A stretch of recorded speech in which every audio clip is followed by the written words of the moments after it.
Assalamualaikum warahmatullahi wabarakatuh. Perkenalkan, nama saya Rahmatur Habibi. Saya dari Prodi Pendidikan Bahasa dan Sastra Indonesia semester 2 Universitas Islam Majapahit. Baik, di sini saya akan membahas mengenai membaca bahasa. Jadi, membaca bahasa ini mempunyai dua tujuan. Yang pertama ada memperbesar daya kata dan yang kedua ada mengembangkan kosakata. Nah, di sini saya akan membahas satu persatu mengenai tujuan utama membaca bahasa itu tadi. Jadi, yang pertama ada memperbesar daya kata.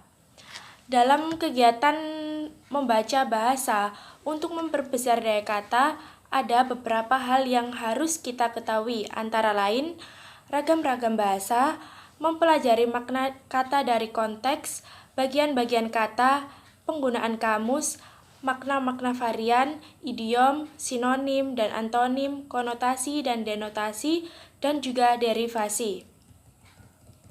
Sebelum membahas lebih lanjut, kita membahas dulu tentang beberapa hal itu tadi. Yang pertama ada ragam-ragam bahasa.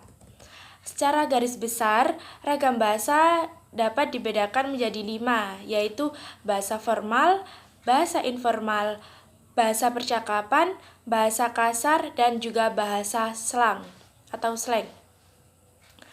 Bahasa formal atau bahasa resmi adalah bahasa yang dipakai pada saat resmi oleh orang-orang yang dianggap mempergunakan bahasa yang terbaik, misalnya pidato kenegaraan, esai, tesis, khotbah-khotbah resmi, ataupun kuliah di perguruan tinggi.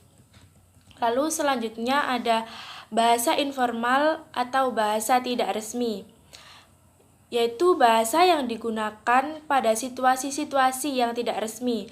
Jadi itu lebih sering kita gunakan dalam lingkungan keluarga, bercakap-cakap dengan teman, seperti itu. Lalu selanjutnya ada bahasa percakapan atau colloquial language, adalah bahasa yang umum dipakai dalam percakapan, bahasa yang biasa kita pakai semenjak kecil. Ini bisa juga disebut dengan bahasa lisan karena banyak kalimatnya yang singkat-singkat. Beberapa di antaranya bersifat fragmen secara ketatabahasaan tidak lengkap. Lalu selanjutnya ada bahasa kasar atau vulgar language. Disebut juga bahasa yang tidak baku atau bahasa orang yang buta huruf. Atau istilah kasarnya bahasa orang yang tidak berpendidikan. Jadi kasar atau vulgar di sini tidak berarti mengarah kepada ketidaksenonohan yang kasar. Vulgar bermakna menyangkut orang banyak atau vulgus. Lalu ada bahasa slang, adalah bahasa yang ditujukan pada kelompok-kelompok khusus serta terbatas. Bahasa slang ini bersifat kesementaraan. Hari ini bermakna suatu hal, besok lusa tidak lagi. Lalu selanjutnya ada bahasa teknis atau technical language, adalah bahasa yang dipakai pada profesi-profesi tertentu, seperti dokter, hakim, insinyur, dan lain-lain. Nah, setelah ragam bahasa, lalu yang kedua ada mempelajari makna dari konteks. Untuk menentukan makna dari suatu konteks dapat kita lakukan melalui pengalaman dan melalui bacaan.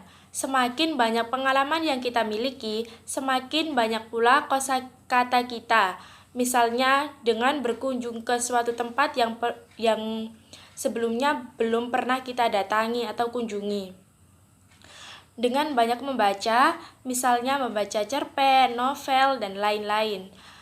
Bahasa bagian lisan atau tulisan tempat sebuah kata muncul disebut konteks. Lalu yang ketiga ada bagian-bagian kata. Terkadang kita dapat menentukan makna suatu kata dari pengetahuan mengenai bagian-bagian kata. Perlu kita ketahui, tidak semua kata memiliki bagian seperti prefiks atau awalan, rot atau akar atau dasar kata, sufiks yang berarti akhiran, dan juga infiks sisipan. Selanjutnya ada penggunaan kamus. Untuk menentukan makna dari sebuah kata, kita dapat menggunakan kamus. Dari kamus itulah kita dapat belajar bentuk, jenis, dan kekerabatan kata. Dan yang kelima ada aneka makna. Kita harus memiliki suatu kebiasaan memperlihatkan makna-makna yang berbeda yang dikandung dalam sesuatu kata. Kita harus paham akan homonim, yaitu kata yang memiliki bunyi sama namun makna berbeda. Lalu selanjutnya ada idiom. Idiom merupakan ekspresi yang tidak dapat dimengerti dari makna terpisah. Makna sendiri-sendiri setiap kata dalam kelompok itu. Kata-kata itu harus diperlakukan sebagai sesuatu keseluruhan.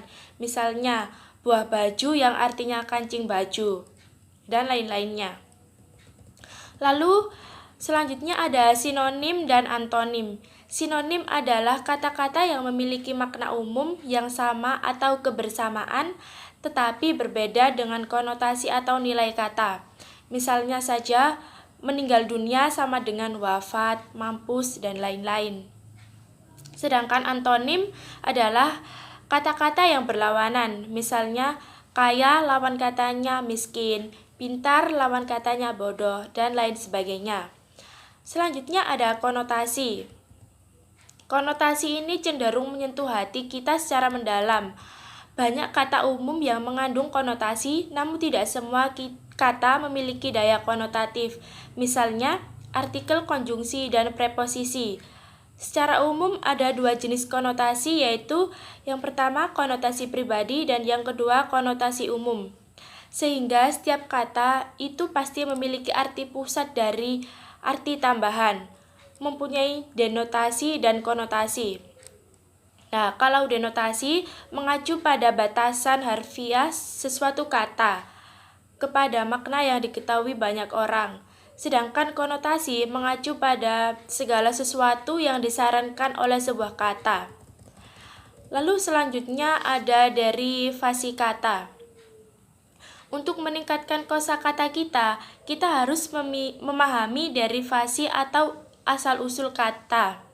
Misalnya, pada kata Indonesia, banyak kosakata asing yang turut memperkaya kosakata bahasa kita. Kata-kata asing tersebut antara lain berasal dari bahasa Arab, Portugis, dan lain-lain. Nah, untuk tujuan membaca bahasa yang kedua yaitu mengembangkan kosakata. Kita akan membahas di vlog selanjutnya. Baik, cukup sekian yang dapat saya sampaikan, kurang lebihnya dari penjelasan saya tadi. Saya mohon maaf. Akhir kata dari saya, terima kasih. Wassalamualaikum warahmatullahi wabarakatuh.